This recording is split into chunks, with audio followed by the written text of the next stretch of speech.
Guys welcome to my new session. तो आज हम डिस्कशन करेंगे एचपीएसएससी का प्रीवियस ईयर पेपर, जिसमें हम डिस्कशन करेंगे इकोनॉमिक सेक्शन को। जो आपके आने वाले एग्जाम जैसे सेक्रेटरीट क्लर्क हो गया, जितनी भी आपके गवर्नमेंट एग्जाम है एचपीएसएससी या किसी भी जितनी भी आपके नायब तहसीलदार, उनमें ये क्वेश्चन पूछे जाएंगे। ठीक है। और अगर आपने वीडियो इससे पहले वीडियो नहीं देखी है तो मैं आपको लिंक डिस्क्रिप्शन बॉक्स में दे दूंगा प्लेलिस्ट का। अगर हम हर एक संडे को, अभी एचपी हमीरपुर बोर्ड के एग्ज़ाम चल रहे हैं, हर एक संडे को हर एक एग्ज़ाम को जीके सेक्शन और जितनी भी जनरल साइंस, इंग्लिश सेक्शन और हिंदी सेक्शन को जो सभी एग्ज़ाम में आता है उसको डिस्कशन कर रहे हैं। अब अगर आप वीडियो को, चैनल को सब्सक्राइब कीजिए उन वीडियो के लिए। तो चलिए वीडियो को शुरू करते हैं। आज का हमारा पहला क्वेश्चन कहता है, जो इकोनॉमिक सेक्शन है, हर एक क्वेश्चन को हम डिटेल से डिस्कशन कर रहे हैं। पहला क्वेश्चन कहता है कि स्टैगफ्लेशन क्या है। स्टैगफ्लेशन यानी कि निपसंद वो क्या है, हमारे पास स्फीति क्या है। ये क्या है, इन्फ्लेशन विद रिसेशन, यानी कि इन्फ्लेशन के साथ रिसेशन यानी कि मंदी के साथ स्फीति। ठीक है। अब इस एक और फॉर्म में दिया जाता है, यानी कि अनएम्प्लॉयमेंट हाई है, बेरोजगारी क्या हाई है। ठीक है। और इन्फ्लेशन भी हाई है, लेकिन जो जीडीपी ग्रोथ है वो लो है। ये भी ऑप्शन दिया जाता है कई बार, ध्यान रखना है आपने। ठीक है। अब हम जान लेते हैं इन्फ्लेशन क्या होता है। इन्फ्लेशन का मतलब, अब आपको देसी लैंग्वेज में समझाऊं कि आप कोई चीज़ लेने जा रहे हैं, मान लो कि आप मोबाइल लेके जा रहे हैं, मोबाइल लेने जा रहे हैं। ठीक है। अब मोबाइल की प्राइस आप आज तो 10,000 है, कल को मान लो मोबाइल की प्राइस 1 लाख हो जी, उसी मोबाइल की प्राइस। तो ये क्या इन्फ्लेशन हो गया, यानी कि आपको एक बोरा भर के पैसों का लेके जाना पड़ रहा है। ठीक है, एक मोबाइल लेने के लिए। ये है इन्फ्लेशन। और डिफ्लेशन यानी कि पैसे की कमी, यानी कि चीज़ तो काफ़ी है लेकिन क्या है, क्या हो रहा, चीज़ तो काफ़ी है लेकिन क्या हो रहा, कीमत कम है। ठीक है, कीमत कम है, यानी कि पैसा, मार्केट में पैसा कमी है। ये है डिफ्लेशन। ठीक है। अब चलते हैं हम नेक्स्ट क्वेश्चन। नेक्स्ट क्वेश्चन कहता है कि India major import consist of, यानी कि इंडिया का मेजर इंपोर्ट क्या है। इंडिया का मेजर इंपोर्ट है, इंडिया का जो मेजर इंपोर्ट है वो क्या है, रॉ मटेरियल पर। ठीक है। ऑप्शन नंबर बी हमारे पास सही आंसर हो जाएगा। रॉ मटेरियल कच्चा माल है जो इंपोर्ट करता है। ठीक है। यानी कि क्या करता है, इंपोर्ट यानी कि मंगाता है, आयात करता है, क्या कर, कच्चा माल। ठीक है, कच्चा माल नहीं बनता। ठीक है। अब चलते हैं हम नेक्स्ट क्वेश्चन। इससे आपको इतना ही क्वेश्चन ध्यान रखना है। The India's budget is divide into, कैसे, रिवेन्यू बजट, कैपिटल बजट। ठीक है। रिवेन्यू बजट, ये दोनों टाइप से बजट में डिवाइड होता है, रिवेन्यू बजट। और अब ये बजट शब्द कहाँ पे से लिया गया है, ये एक, ठीक है, बजट एक, बजट का मतलब रखना है आपने। बजट को कहते हैं कि चमड़ा। ठीक है, यानी कि एक चमड़े का बैग कहते हैं बजट को। ठीक है, ध्यान रखना है, आपने पूछा भी गया है पहले कि बजट का मीनिंग क्या है। बजट का मीनिंग है चमड़ा। और ये भारत के किस आर्टिकल नंबर पे आता है, ये आता है आर्टिकल नंबर 112। आर्टिकल नंबर 112 में बजट शब्द है, लेकिन इसकी कोई डेफिनेशन नहीं है। आर्टिकल नंबर 112 में बजट शब्द है कि हर साल जो हमारे पास संसद है उसमें बजट पेश किया जाएगा हर साल। ठीक है, हर साल 112 आर्टिकल कहता है। ठीक है, इसमें कोई डेफिनेशन नहीं दिया है बजट क्या है। ठीक है। कैपिटल बजट और रिवेन्यू बजट, रिवेन्यू बजट दो, सरकार किसी चीज़ को खरीदने के लिए, कैपिटल बजट कुछ चीज़ों पे इन्वेस्ट करने के लिए कैपिटल बजट का इस्तेमाल करती है सरकार। चलते हैं हम नेक्स्ट क्वेश्चन। नेक्स्ट क्वेश्चन कहता है कि which of the following is not the function of reserve bank of India. Reserve, सबसे पहले तो आपने इसका हेडक्वार्टर ध्यान रखना है, पूछा जा सकता है आने वाले एग्जाम में, मुंबई में इसका हेडक्वार्टर है। ठीक है। और नाबार्ड का हेडक्वार्टर पूछा जा सकता है, नाबार्ड का भी मुंबई में है, ध्यान रखना है। एसबीआई का भी मुंबई में है। ठीक है, आपने 3 चीज़ों का ध्यान रखना है। अब इसकी स्थापना कब हुई थी, इसकी स्थापना हुई थी 1934 का एक्ट था 1935 में। ठीक है, 1 अप्रैल 1935 को इसकी स्थापना हुई थी। इसका नेशनलीकरण कब हुआ था, 1 जनवरी 1949 को। 1 जनवरी 1949 को इसका क्या राष्ट्रीयकरण हुआ था। ठीक है। अब इससे क्वेश्चन क्या पूछा कि इसका कौन सा फंक्शन नहीं है, करेंसी नोट उपलब्ध कराना भी इसका करेंसी है, यानी कि, ठीक है, जारी करना भी। बैंकर टू गवर्नमेंट, यानी गवर्नमेंट का बैंक भी कहते हैं इसको, सरकारी की बैंक कहते हैं। बैंकर्स टू बैंक्स, यानी कि बैंकों का बैंक भी कहते हैं इसको। ठीक है। अब डायरेक्ट टैक्स लो इंडस्ट्री, ये इसका काम नहीं है, यानी कि ऑप्शन नंबर डी हमारे पास सही आंसर हो जाएगा। यानी कि इसका काम क्या नहीं है, इसका काम नहीं है उद्योग को प्रत्यक्ष ऋण देना, यानी कि इसका ऋण देना कोई काम नहीं है, यानी कि ये लोन नहीं देता। ठीक है।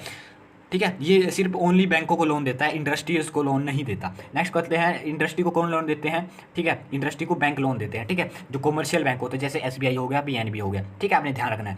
विच of the following commodity earns the highest foreign exchange for India, यानी कि निम्नलिखित में से कौन सी वस्तु भारत के लिए सर्वाधिक विदेशी विनिमय अर्जित करती है, यानी कि foreign exchange for India highest कौन सी करती है। तो सबसे ज़्यादा इन्वेस्टमेंट कौन करती है, जो फॉरेन से आता है इन्वेस्टमेंट, कौन सी चीज़ करती है, आयरन स्टील करती है, या क्लोथ्स करती है, या मेटल आयरन ओर्स करती है। तो ये सबसे ज़्यादा कौन सी करती है, ये करती है हमारे पास कॉफ़ी और टी। ऑप्शन नंबर ए हमारे, आपने ध्यान रखना है। आपने इससे इतना ही क्वेश्चन रखना है foreign exchange for India highest कौन करता है? तो कॉफ़ी और टी करती है, ध्यान रखना है आपने। नेक्स्ट क्वेश्चन कहता है विच of the following measures can not be remove property, यानी कि क्या, यानी कि निम्नलिखित में से किस यानी कि पॉवर्टी साधनों द्वारा गरीबी को दूर नहीं किया जा सकता, किसके साधनों द्वारा गरीबी को दूर नहीं किया जा सकता?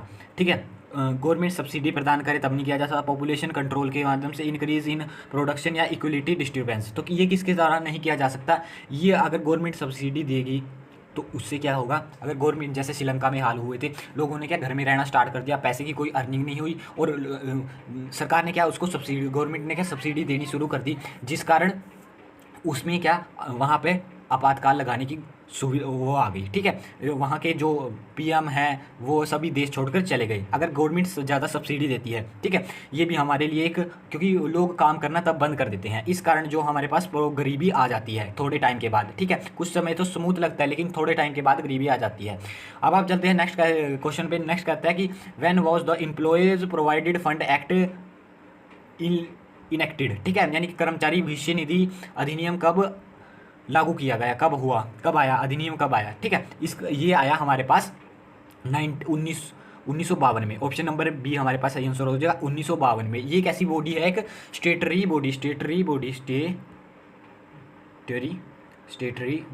ठीक है, स्टेटरी बॉडी है, यानी कि संविधायक बॉडी है। ठीक है, आपने ध्यान रखना है। अब चलते हैं हम नेक्स्ट क्वेश्चन कहता है कि इसे आपने इतना ही ध्यान रखना है, one of the main source of income for the local bodies is, यानी कि लोकल बॉडीज़ के लिए मेन सोर्स ऑफ इनकम क्या है? ठीक है, यानी कि स्थानीय निकाय के लिए निम्नलिखित में से कौन सा सोर्स है? तो ये सोर्स है हमारे पास टैक्स ऑन प्रॉपर्टी, यानी कि टैक्स ऑन प्रॉपर्टी, यानी कि संपत्ति कर एक हमारे पास ऐसा मेनली सोर्स है इनकम का जो लोकल बॉडी पर लगता है। ठीक है, टैक्स ऑन प्रॉपर्टी। ठीक है, यानी कि जो लोकल बॉडी को क्या रिवेन्यू जनरेट कराता है, इनकम सोर्स है लोकल बॉडी का। नेक्स्ट क्वेश्चन कहता है कि which of the following crop can not cultivate in unirrigated lands, यानी कि कम सिंचाई वाले जगह पर कौन सी फसल नहीं उगाई जा सकती? कहने का मतलब ये है क्वेश्चन का।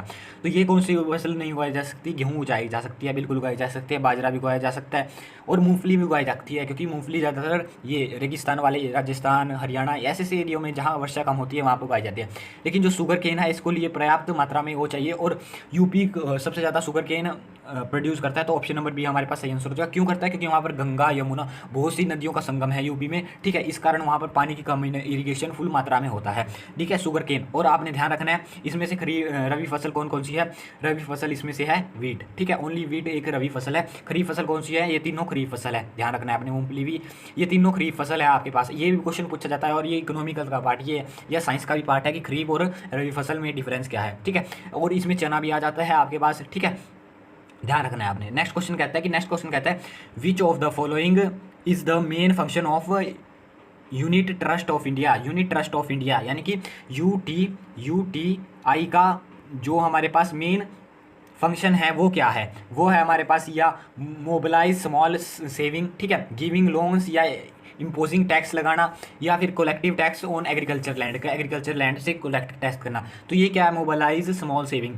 ये मोबिलाइज स्मॉल सेविंग ये एक एक्ट कब आया था? ये एक्ट आया था 1963 में, ध्यान रखना है आपने, 1963 में, क्योंकि आप क्वेश्चन का लेवल टफ हो सकता है तो कहीं से भी वो क्वेश्चन पूछ सकता है। और ठीक है, और इसका मोबाइल स्मॉल सेविंग, आज कल आपने भरमौर ऐड देखी होगी म्यूचुअल फंड की।